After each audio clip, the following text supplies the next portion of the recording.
आपले आणि परके हे का ठरवावं लागतं, ह्या काही प्रश्नांचं जर आपण थोडं थोडं शोधायला लागलो तर मला असं वाटतं की आपल्याला सामाजिक जाणीवांच्या आपल्या अंडरस्टँडिंगच्या थोडंसं जवळ किंवा थोडंसं आपल्याला या सगळ्याच्या लांब जाता येईल. एक प्रयोग करून बघूया. हा या सगळ्याशी निगडीत प्रयोग आहे म्हणून आपण प्रयोग करून बघूया की आता इस्रायल आणि पॅलेस्टाईनचा वॉर चालू आहे. एक फोटो आपल्याला आपल्या सोशल मीडियामध्ये आपल्याला एक फोटो दिसतो. त्या फोटोमध्ये एका रणगाड्याने एका 3-4 महिन्याच्या मुलाला चिरडलं असा एक फोटो आपल्याला दिसतो.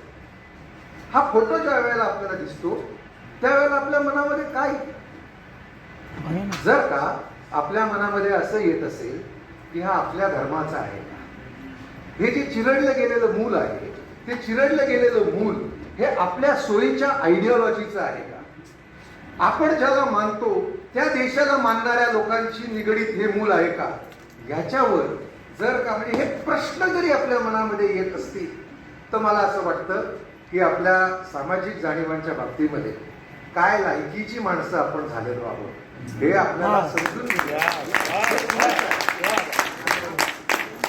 काय गंमत आहे बघा. आपण काय आणि कुठल्या सामाजिक जाणीवांबद्दल एकमेकांशी बोलतो. 5000 वर्षापूर्वी कोणी काय केलं याच्यावरून आपल्या आज भावना दुखावल्या जातात आणि आज जिवंत माणसांची डोके आपण फोडतो 5000 वर्षापूर्वी कधी सोशल मीडियावर कोणीतरी लंगडा बाळू नावाचा माणूस काहीतरी आपल्या माहितीच्या आपल्या आपण ज्यांना मानतो अशा माणसाबद्दल काहीतरी फोटो टाकतो लंगडा बाळू सोशल मीडियावर. आपल्याला माहिती नाही की हा कुठला आणि कोण, आणि आपण आपल्या गावातल्या गाड्या राहतो, आपल्या गावातल्या शाळा बंद ठेवायची वेळ आपल्यावर येते आणि आपण सगळेजण सामाजिक जाणीवांबद्दल बोलतो. आपल्याला सामाजिक जाणीवा आहेत की नाही हा फार नंतरचा प्रश्न आहे. आपण माणूस म्हणून किमान लायकीची हा मुख्य प्रश्न आहे. आणि मला कायम असं वाटत आहे या विशेषतः सामाजिक जाणीवांशी निगडीत किंवा आपल्याकडे ना नेहमीच जेव्हा आपण असं मोठं आणि संघटनात्मक वगैरे काय काय बोलायला लागलं की माझा जीव घाबरतो, मला भीती वाटते. मला ना समष्टी आणि हे सगळं एकूणच 3 मिनिटं आहे अजून फडके सर समोर बसल्यावर भीती वाटते.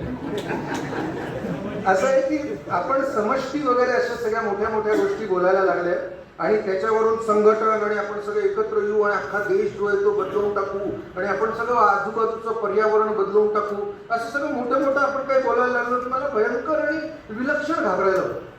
कारण मला असं वाटतं की ज्या म्हणजे हे सगळ्या तत्वज्ञानांमध्ये हे आहे की अणुपासून ब्रह्मांड एवढा होत जात असेल. सो अणु ज्या लायकीचा असेल त्या लायकीचं ब्रह्मांड होतं.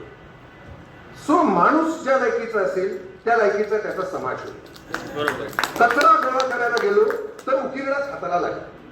सो कचरा जर ज्या लायकीचा कचरा आपल्याकडे असेल त्याच्यातून फक्त उकिरडे जन्माला येतील. त्यामुळे समाज म्हणून आपण खूप चांगले होऊ, माणसं म्हणून आपण भंगार असलो तरी चालू असं असणं शक्य नाही.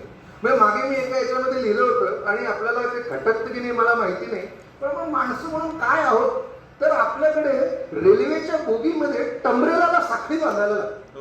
आपले इतके नैतिक दृष्ट्या आपण एकमेकांबद्दल कॉन्फिडंट आहोत की आपल्याला माहिती आहे की आपल्यातलाच कोणीतरी एक बांधव लक्ष नसेल तर टंबरेल सुद्धा सोडून नये.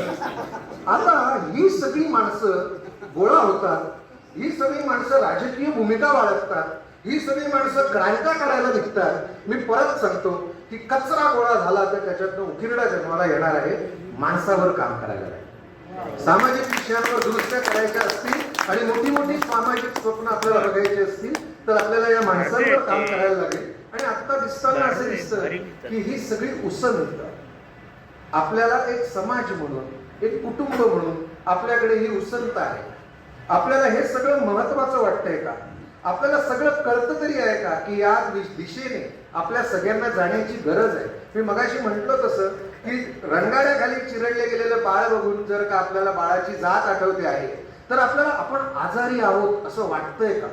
की आपल्याला फक्त असंच वाटतंय की मी चांगला आहे, मला फक्त माझी बाळं वाचवायची आहेत, मला न आवडणाऱ्या धर्मांची बाळं, न आवडणाऱ्या विचारधारेची बाळं मेली तरी चालतील, हे जर का आम्ही स्वीकारणार असू तर याच्यातनं ना समाज जन्माला येईल ना आपल्यापैकी एकही माणूस जिवंत राहील. रंगाळे फक्त आपल्याकडेच नाहीत आणि बाळही फक्त आपल्याकडेच नाहीत. आपण समजून घ्यायला पाहिजे. या सगळ्या एकत्र जगण्यामधून, स्वतःला विकसित करण्यामधून, माणूस म्हणून स्वतःला चांगलं बनवण्यामधून हार जसे बनतात ना, चांगली फुलं एकमेकांमध्ये गोवत गेली तर त्याचा हार बरा बनणार. ती जर फुलं गलिच्छ असतील तर त्या एकूण हाराला काही अर्थ राहणार नाही. तसं या सगळ्या राड्यामध्ये, आपल्या या सगळ्या संवेदनशीलतेमध्ये, माझ्या या सगळ्या बोलण्याचा शेवट करत असताना मला एवढंच सांगायचं आहे की या पूर्ण सगळ्या सामाजिक आपल्या जाणीवांच्या संदर्भामध्ये आपण स्वतःच्या शिक्षण पद्धतींमध्ये, आपापसामध्ये एवढंच बोलूयात, एकमेकांना इतकंच सांगूयात की माझ्या संपूर्ण उलट्या विचारधारेचा माणूस जरी असला तरी त्याला तो विचार बाळगायचा अधिकार आहे आणि मला त्याला स्वीकारावं लागेल. तो माझ्याबरोबर असणार आहे. तो माझ्या इतकाच महत्वाचा माणूस आहे. त्याला इथून जगातून नष्ट करणं हे कोणत्याही अर्थाने कोणत्याही धर्माला मान्य नाही आणि मान्य असता कामा नये.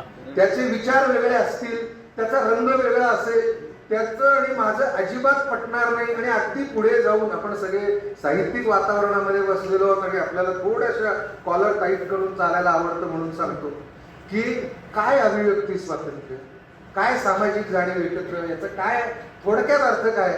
मला असं वाटतं की जेव्हा आपण मनापासून असं स्वीकारतो की समोरच्या एखाद्याने जर ठरवलं तर त्याचं मूर्ख असणं सुद्धा आपण जेव्हा जिव्हाळ्याने प्रेमाने सांभाळतो आणि म्हणतो बाबा मूर्ख असला तरी चालेल, हा माझाच आहे, हे सगळे ज्या वेळेला आपण स्वीकारू त्यावेळेला या अशा हागल्या मुतल्याने आपल्या भावना दुखावल्या जाणार नाही. आणि त्या भावना दुखावल्या गेल्याने आपल्याला गाड्या जाळाव्याशा वाटणार नाही, माणसं माराव्याशी वाटणार नाही. आणि मग आपल्याला असं लक्षात येईल की वेगवेगळे विचारधारा बाळगणारे खूप सारे लोक या एका भूप्रदेशामध्ये, या एका पृथ्वीवर अशा काही कारणाने एकत्र आले आहेत ज्याच्यामध्ये हा वेगळं करतो, तो वेगळं करतो, हा वेगळ्या रंगाचा, त्या वेगळ्या रंगाचा, आणि ते सगळं एकूण वातावरण जे आहे ते एकमेकांच्या जगायला अधिक आनंददायक राहील. आणि त्यावेळेला आपल्याला आपल्या संवेदना धारदार असण्याची गरज राहणार नाही, त्या उबदार असल्या तरी आपल्या सगळ्यांना